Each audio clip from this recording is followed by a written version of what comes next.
il y a déjà 13 ans. Oui, Vous entendez 2004. hein, 2004. la bande originale du film Les choristes de Christophe Baratier. Et alors, Bande évidemment... originale dont personne ne voulait. À l'époque, il a fait le tour de toutes les maisons de disques. Il a fallu qu'un tout petit label, que Marc Lombroso, directeur d'un tout petit label, signe la chorale des enfants de Saint-Marc. Et ça a été le carton que vous connaissez. César de la meilleure musique de film en 2005. Plus de 11 millions et demi de spectateurs en salle.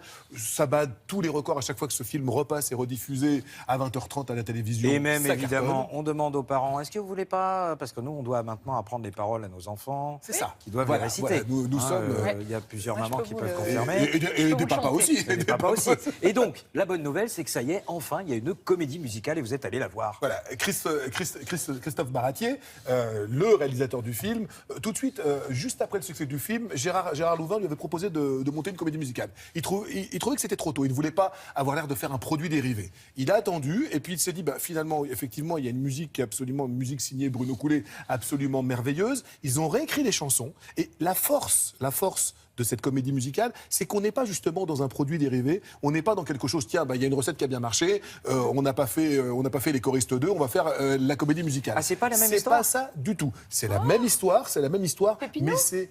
Pépino est là, quand même. Monsieur Mathieu est là, mais c'est rudement bien fait. Ils amènent ce qu'ils sont eux, en fait. Dans le rôle de Clément Mathieu, Jean-Louis Barcelona est absolument prodigieux. On attend bien sûr Gérard Jugnot dans le rôle du méchant. On a tous François Berléand en tête. Ouais. Patrick Zard est absolument fabuleux. Le plus simple, c'est qu'on les voit. On y va.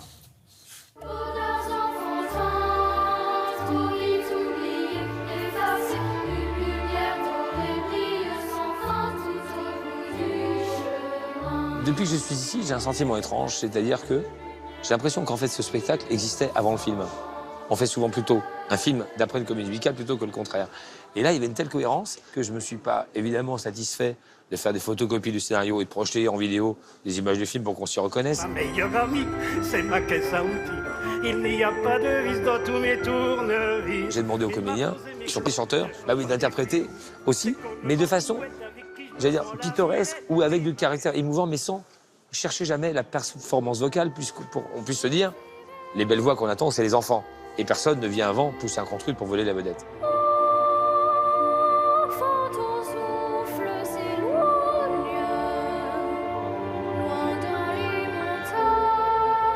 Quand on t'a dit que tu allais être le petit Morange, donc un des rôles principaux, qu'est-ce que t'as ressenti? J'étais ultra heureux. Enfin, voilà, on est ultra heureux, on est aussi un petit peu stressé parce que c'est un gros rôle qu'on porte sur les épaules et voilà. Une clé de sol en Anatole. A cappella, c'est moi le pion qui donne le la. L'ombre de Gérard Jugnot n'était pas trop pesante? Non, du tout, parce qu'il y a le film, il y a l'objet film avec Gérard Jugnot, et il y a l'objet vivant, qui est le spectacle des choristes, avec une partie partiellement chantée, du coup, par les adultes. Donc, c'est un gros travail, puisque là, on n'est pas chanteur à la base. Mais c'est ici, à fond de l'étang, qu'on m'a condamné pour 20 ans à mettre au pas des abrutis. Patrick, Pour que pourrir la vie. jouer un rôle de grand méchant comme ça, C'est le pied total.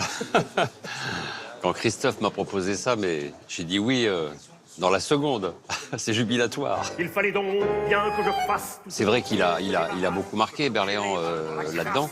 Action, réaction. Je veux juste pas savoir si un jour il vient voir la pièce, je veux juste pas savoir qu'il est dans la salle. Tape les rachats pour se faire respecter par une bande de mauviettes. Un bon coup de poing, bim, on perd la billette. Voilà, tu croiras le prochain qui nous traite de poulette. vous avez connu tous les bonheurs, tous les honneurs avec le film. Oui. Qu'est-ce que vous attendez là? De ne pas décevoir, vraiment. C'est-à-dire de ne pas revenir en disant, bon, ok, il a vraiment que ça à faire. Il a voulu encore nous ressortir son truc. Il s'agissait de poursuivre cette aventure qui a quand même changé ma vie, qui raconte beaucoup de choses de moi d'ailleurs. Et c'est pour ça qu'elle est extrêmement sincère. Le message global, c'est on ne guérit jamais de son enfance? On porte toujours avec soi les marques de son enfance, c'est évident.